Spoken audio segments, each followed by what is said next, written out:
Hello दोस्तों, दृष्टि PCS YouTube channel में एक बार फिर से आपका स्वागत है। मैं हूं गीतांजलि। आज हम यहां पर स्टेट एटलस प्रोग्राम के साथ उपस्थित हुए हैं, जो कि किस राज्य से संबंधित है? बिहार से। यानी बिहार राज्य के स्टेट एटलस के उन सभी क्वेश्चंस पर आज हम यहाँ पर डिस्कशन करेंगे। उनके आसपास कौन से तथ्य हैं जो महत्वपूर्ण हैं, जिन पर चर्चा किया जाना चाहिए, तो आज हम उन पर चर्चा करेंगे। तो आइए आज के एपिसोड की शुरुआत करते हैं। आज के एपिसोड की शुरुआत करेंगे पिछले एपिसोड के अभ्यास प्रश्न से। तो आइए सबसे पहले देखते हैं अभ्यास प्रश्न को, जिसमें आपसे क्या सवाल पूछा गया था। इसमें सवाल पूछा गया था, निम्नलिखित में से कौन सी झील बिहार में स्थित है? जिसमें 4 ऑप्शन थे, अनुपम झील, चिल्का झील, कामा झील, सुखना झील। तो इस सवाल का सही जवाब क्या था? ऑप्शन ए, अनुपम झील, जिसका लगभग सभी बच्चों ने कमेंट सेक्शन में सही जवाब दिया था। इसके साथ ही अब आपको कमेंट सेक्शन में बताना है कि ये 3 झील अन्य किन किन राज्यों में स्थित है। इसके अलावा यदि हम बिहार राज्य के मैप को देखें, क्योंकि यह मैप पर आधारित है, तो यह है बिहार राज्य का मैप। आपको यह भी बताना है कि अनुपम झील बिहार के किस जिले में यहाँ पर स्थित है, या किस जिले के अंतर्गत आती है।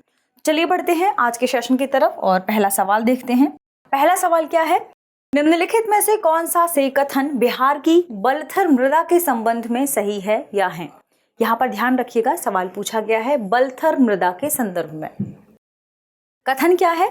इसका संकीर्ण क्षेत्र गंगा के मैदान की दक्षिणी सीमा तथा छोटा नागपुर के पठार की उत्तरी सीमा के मध्य है।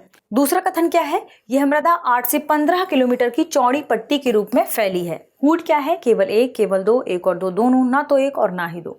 यहाँ पर सवाल पूछा गया है बलथर मृदा के संदर्भ में, जो कि बिहार की दक्षिणी भाग के या दक्षिणी हिस्से के जो पठारी क्षेत्र है उसके आसपास यह मृदा पाई जाती है। यदि हम बात करें इन दोनों कथनों के बारे में, तो सबसे पहले जरूरी क्या हो जाता है कि बिहार का हम मिट्टी वाला या मृदा वाला मैप देख लेते हैं। फिर उससे हमें आसानी से पता चल जाएगा कि बलथर मृदा की लोकेशन कहाँ पर है। इससे हम इसे हल भी कर पाएंगे। सबसे पहले हम बिहार राज्य का मैप देख लेते हैं। यह बिहार राज्य, क्योंकि जानते हैं कि पहले कथन में गंगा नदी के बारे में चर्चा की गई है, तो हम सभी जानते हैं कि यह क्षेत्र गंगा का प्रवाह क्षेत्र है। और उसमें कहा गया है पहले कथन में कि यह मृदा किस क्षेत्र में पाई जाती है? एक तो गंगा के मैदान के दक्षिणी हिस्से में, दक्षिणी सीमा में, और छोटा नागपुर के पठार की उत्तरी सीमा में। तो इस मैप में हम देखेंगे कि यह गंगा के मैदान या गंगा का जो प्रवाह क्षेत्र है इसकी दक्षिणी सीमा यह है, और छोटा नागपुर के पठार की उत्तरी सीमा यह है। यानी यह इस मिट्टी की लोकेशन यहाँ कहीं होगी। तो आइए हम मैप में देख लेते हैं इस मिट्टी की लोकेशन को। तो यहाँ पर यदि हम बलथर मृदा के बारे में चूंकि चर्चा कर रहे हैं, तो बलथर मृदा की यदि हम लोकेशन देखें तो यह है बिहार की बलथर मृदा का लोकेशन। यानी यहाँ पर पहला कथन क्या है? एकदम सही हो जाता है। यदि हम दूसरे कथन की बात करें, दूसरे कथन में पूछा गया है कि यह 8 से 15 किलोमीटर की चौड़ी पट्टी के रूप में फैली हुई है। तो आप देख भी पा रहे होंगे कि इसकी चौड़ाई लगभग इतनी ही होगी, 8 से 15 किलोमीटर की चौड़ी पट्टी है यह। यानी यहाँ पर दूसरा कथन भी सही हो जाता है। तो इस तरह इस सवाल के सही जवाब की बात करेंगे कि इनके बारे में सही कथन कौन से हैं, तो ये दोनों ही कथन सही हैं। यानी ऑप्शन सी 1 और 2 दोनों यहाँ पर सही जवाब हो जाएगा। बढ़ते हैं अगले सवाल की तरफ और अगला सवाल देखते हैं। यहाँ पर आप मृदा वाली मैप को देख सकते हैं, यहाँ पर हमने इस बारे में डिस्कस किया। अगले सवाल की तरफ बढ़ते हैं। सवाल है, निम्नलिखित में से कौन सा से कथन केवल बेसिन के बारे में सही नहीं है और है? याद रखिएगा, सवाल पूछा गया है सही नहीं के संदर्भ में। कथन क्या है? केउल बेसिन गंगा नदी के दाएं किनारे में स्थित है, और दूसरा है इसके पश्चिमी हिस्से में कोसी बेसिन स्थित है। कूट क्या है? केवल एक, केवल दो, एक और दो दोनों, ना तो एक और ना ही दो।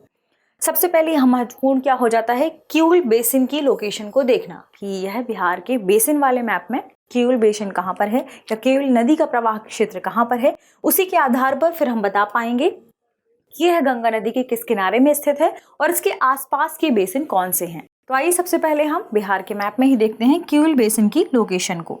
तो यह बिहार का बेसिन वाला मैप है, जिसमें मोटे तौर पर बेसिन को संदर्भित किया गया है और दिखाया भी गया है, जहां यह है केउल बेसिन। और सवाल पूछा गया है जिसमें पहला कथन क्या है कि यह गंगा नदी के दाएं किनारे में स्थित है। तो हम सभी जानते हैं कि बिहार में गंगा नदी का प्रवाह क्षेत्र इस दिशा से इस दिशा की ओर है। यानी यह पश्चिम से पूर्व दिशा की ओर बहती है। यह पूर्व है, यह पश्चिम है, यह उत्तर है और यह दक्षिण है। बिहार के पूर्व में आप देख पा रहे होंगे पश्चिम बंगाल, पश्चिम में उत्तर प्रदेश और उत्तर में नेपाल, दक्षिण में झारखंड स्थित है। अब यदि हम गंगा नदी के बारे में चूंकि चर्चा कर रहे हैं और क्यूल बेसिन के बारे में, तो गंगा नदी की चूंकि इसका प्रवाह क्षेत्र इस दिशा से इस दिशा की ओर है, यानी यह क्षेत्र इसका दायां भाग कहलाएगा या दायां किनारा कहलाएगा और यह इसका बायां किनारा कहलाएगा। इसलिए यदि हम इस पर चर्चा करें कि पहले कथन के बारे में चूंकि लिखा है कि क्यूल बेसिन गंगा नदी के दाएं किनारे में स्थित है, तो यहाँ पर पहला कथन बिल्कुल सही हो जाएगा। और दूसरे कथन में आप देखिए कि दूसरे कथन में क्या है कि इसके पश्चिमी हिस्से में कोसी बेसिन स्थित है। यदि हम क्यूल बेसिन की बात करें तो यह है क्यूल बेसिन और इसके पश्चिमी हिस्से में आप देख पा रहे होंगे हरोहर बेसिन है, जबकि कोसी बेसिन की लोकेशन काफी ऊपर है जो कि गंगा नदी के बाएं किनारे में स्थित है, यानी यहाँ पर दूसरा कथन गलत हो जाएगा। तो दूसरा कथन यहाँ गलत है और पहला कथन सही है। और पूछा क्या गया है कि कौन सा कथन सही नहीं है, तो इस तरह इस सवाल का जवाब क्या हो जाएगा, ऑप्शन बी, केवल 2 कथन इसके बारे में सही नहीं है। इस तरह इसका ऑप्शन बी जवाब होगा। बढ़ते हैं अगली खबर की तरफ और अगली खबर देखते हैं। निम्नलिखित में से कौन सा से कथन बागमती नदी के बारे में सही है या है। कथन क्या है, इस नदी का उद्गम स्थल नेपाल में हिमालय की श्रेणी है। और दूसरा कथन है यह सीतामढ़ी जिले से बिहार में प्रवेश करती है। कूट क्या है, केवल 1, केवल 2, 1 और 2 दोनों, ना तो 1 और ना ही 2। यहाँ पर सवाल क्या पूछा जा रहा है, बागमती नदी के संदर्भ में। तो यहाँ पर महत्वपूर्ण है, सबसे पहले हम बिहार राज्य में बागमती नदी की लोकेशन देखते हैं, फिर बता पाएंगे कि बागमती नदी का उद्गम स्थल कहाँ पर है, या यह भी बता पाएंगे कि क्या यह सचमुच बिहार राज्य में सीतामढ़ी जिले से होकर प्रवेश करती है कि नहीं। तो आइए सबसे पहले देखें बागमती नदी की लोकेशन। तो बिहार के मैप को देखिए, यह है बिहार का मैप जिसमें भौगोलिक वर्णन है, जिसमें यह नदी है बागमती जो बिहार में प्रवेश कर रही है। किस जिले में, सीतामढ़ी। इसे आप और जूम करके भी देख सकते हैं दूसरे मैप में। तो आप देख पा रहे होंगे यह है सीतामढ़ी जिला और बिहार के ऊपर क्या है, नेपाल। तो यह नेपाल से होते हुए, हिमालय के क्षेत्र से होते हुए बिहार में सीतामढ़ी जिले में प्रवेश करती है। इस तरह यदि हम इन दोनों कथनों के बारे में बात करें तो यहाँ पर दोनों ही कथन सही हो जाएंगे, क्योंकि यह नदी नेपाल में हिमालय की श्रेणी में से उसका उद्गम स्थल होता है और दूसरा यह सीतामढ़ी जिले से बिहार में प्रवेश कर रही है, यानी यहाँ पर दोनों कथन इसके सही हो जाएंगे। तो ऑप्शन सी 1 और 2 दोनों इसका सही जवाब होगा। बढ़ते हैं अपने अगले प्रश्न की तरफ और अगले प्रश्न को देखते हैं। प्रश्न है, गोपालगंज जिला बिहार के किस प्रमंडल के अंतर्गत स्थित है। पूछा गया है प्रमंडल यानी डिवीजन के बारे में। हमारे ऑप्शन क्या है, तिरहुत, मगध, सारण या पूर्णिया। यहाँ पर महत्वपूर्ण है सबसे पहले गोपालगंज जिला की लोकेशन की है बिहार राज्य में कहाँ पर है। तो यहाँ पर देखेंगे सबसे पहले गोपालगंज कहाँ पर है, तो यह बिहार का मैप, और बिहार के मैप में गोपालगंज की लोकेशन कहाँ पर है, यह जो किसके साथ अपनी सीमा साझा करता है, आप देख पा रहे होंगे वेस्ट चंपारण, ईस्ट चंपारण, मुजफ्फरपुर, सारण और सिवान, इसके साथ यह अपनी सीमा साझा करता है। आइए बिहार के प्रमंडल वाले मैप में गोपालगंज की हम लोकेशन देखते हैं। तो यह है प्रमंडल वाला मैप जिसमें गोपालगंज की लोकेशन थी यह। अब आप देख पा रहे होंगे कि यह किस प्रमंडल के अंतर्गत आ रहा है, यहाँ पर है सारण प्रमंडल वाला कलर, आप देख पा रहे होंगे, यानी यह सारण प्रमंडल के अंतर्गत आता है। सारण प्रमंडल के अंतर्गत 3 जिले शामिल हैं, जिसमें क्या क्या है, गोपालगंज, सिवान और सारण, जिसे छपरा के नाम से भी जाना जाता है। तो इन तीनों जिलों की आप लोकेशन को देख लीजिए, यानी गोपालगंज किस प्रमंडल के अंतर्गत आ रहा है, सारण प्रमंडल के अंतर्गत। तो आइए हम देखते हैं ऑप्शन में सारण कहाँ पर है, क्योंकि यही हमारा सही जवाब होगा। तो इस तरह सवाल का सही जवाब क्या हो जाएगा, ऑप्शन सी सारण, गोपालगंज सारण प्रमंडल के अंतर्गत आता है। बढ़ते हैं अगली खबर की तरफ और अगला सवाल देख लेते हैं। अगला सवाल क्या है, निम्नलिखित में से कौन सा से कथन कांवर झील के बारे में सही है और है। कथन क्या है, कांवर झील बिहार के बेगूसराय जिले में स्थित है। दूसरा कथन है यह सबसे बड़ी गोखुर झील में से एक है। कूट क्या है, केवल 1, केवल 2, 1 और 2 दोनों, ना तो 1 और ना ही 2। तो यहाँ पर महत्वपूर्ण क्या हो जाती है, कांवर झील। दरअसल कांवर झील बिहार की मीठे पानी की झील है और यह बिहार के बेगूसराय जिले में स्थित है, यानी यहाँ पर पहला कथन सही है और यहाँ पर यह दूसरा कथन भी सही है कि यह गोखुर झील मानी जाती है, जो कि सबसे बड़ी गोखुर झीलों में से एक है। तो यानी यहाँ पर दोनों ही कथन इसके बारे में सही है। तो ऑप्शन सी 1 और 2 दोनों यहाँ पर सही हो जाता है। आइए यहाँ पर महत्वपूर्ण है क्या, बेगूसराय की लोकेशन। तो बिहार के मैप में बेगूसराय की लोकेशन देख लेते हैं और एक चित्र में आप गोखुर झील को भी देख सकते हैं। तो आइए सबसे पहले बेगूसराय को देखते हैं, यह है बिहार का मैप, जिसमें बेगूसराय की लोकेशन कहाँ पर है, यह। बेगूसराय किसके साथ अपनी सीमा साझा करता है? समस्तीपुर, खगड़िया, मुंगेर, लखीसराय और पटना, इसके साथ ही अपनी सीमा साझा करता है। तो आप देख पा रहे होंगे। और इसके अलावा आप कांवर झील को भी देख सकते हैं, यह एशिया की बड़ी गोकुर झीलों में से एक मानी जाती है। तो बढ़ते हैं अगले सवाल की तरफ और अगले सवाल को देखते हैं। अगले सवाल है, निम्नलिखित कथनों पर विचार कीजिए। कथन क्या है? इस शहर को मिथिला पेंटिंग के लिए विश्व भर में जाना जाता है। और दूसरा है, इस जिले को 1972 में दरभंगा जिले से अलग किया गया था। कूट उपर्युक्त कथन निम्नलिखित में से बिहार के किस जिले के बारे में सही है? 4 ऑप्शन क्या है? नालंदा, मधुबनी, पश्चिमी चंपारण, सीतामढ़ी।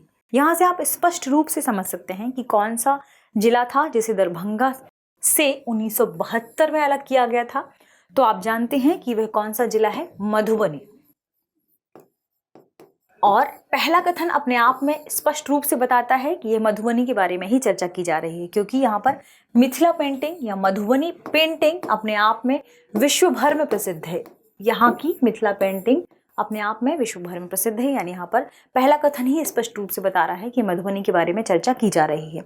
तो इस सवाल के यदि सही जवाब की बात करें तो ऑप्शन बी मधुबनी इसका सही जवाब है। आइए बिहार के मैप में हम मधुबनी की लोकेशन को देख लेते हैं कि यह कहाँ पर स्थित है। तो यह है बिहार का मैप। बिहार के मैप में नेपाल की बॉर्डर से सटा हुआ है मधुबनी। और 1972 में इसे दरभंगा से, जो कि नीचे ही है जस्ट, इससे अलग किया गया था। तो अब यहाँ पर महत्वपूर्ण है मधुबनी की लोकेशन के साथ कि मधुबनी किसके साथ अपनी सीमा साझा करता है। देख लीजिए, मधुबनी सीतामढ़ी, दरभंगा, सुपौल और सहरसा के साथ अपनी सीमा साझा करता है। इसके मैप को आप देख सकते हैं। चलिए बढ़ते हैं अगली खबर की तरफ और अगली खबर देखते हैं। अगला जो सवाल है वह है, निम्नलिखित में से कौन सा से कथन मगध प्रमंडल के बारे में सही है और है? कथन क्या है? मगध प्रमंडल का एक हिस्सा पटना प्रमंडल से लगता है। और दूसरा, मगध प्रमंडल के अंतर्गत 5 जिले शामिल किए गए हैं। कूट है केवल 1, केवल 2, 1 और 2 दोनों, ना तो 1 और ना ही 2। सवाल पूछा गया है कथन के सही होने के संदर्भ में।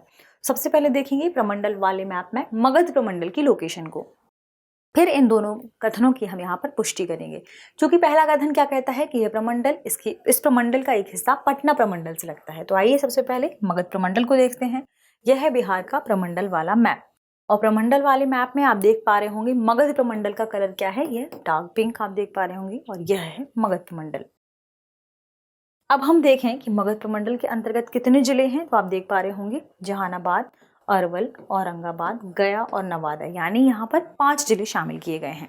तो उसके दूसरे कथन के बारे में यदि हम बात करें, मगध प्रमंडल के अंतर्गत 5 जिले शामिल हैं, तो यह अपने आप में सही हो जाता है। अब देखते हैं कि क्या मगध प्रमंडल का एक हिस्सा पटना के साथ अपनी सीमा साझा कर रहा है या पटना प्रमंडल के साथ अपनी सीमा साझा कर रहा है कि नहीं।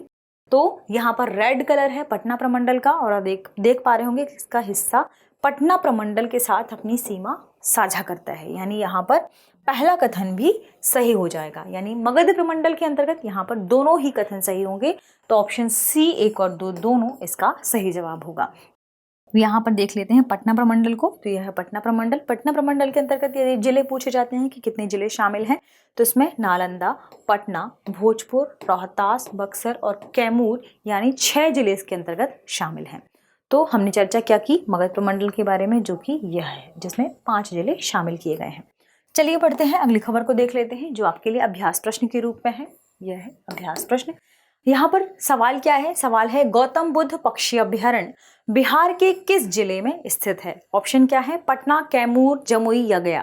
तो इस सवाल का सही जवाब कमेंट सेक्शन में देना ना भूलें। गौतम बुद्ध पक्षी अभ्यारण्य के बारे में यह सवाल पूछा गया है। इसका जवाब कमेंट सेक्शन में देना ना भूलें, क्योंकि आपकी प्रतिक्रिया हमें और बेहतर बनने के लिए यहाँ पर प्रेरित करती है। मिलते हैं कुछ नए सवालों के साथ, नए जवाबों के साथ। तब तक आप पढ़ते रहिए, रिवीजन करते रहिए। दृष्टि परिवार की तरफ से आप सभी को हैप्पी दिवाली।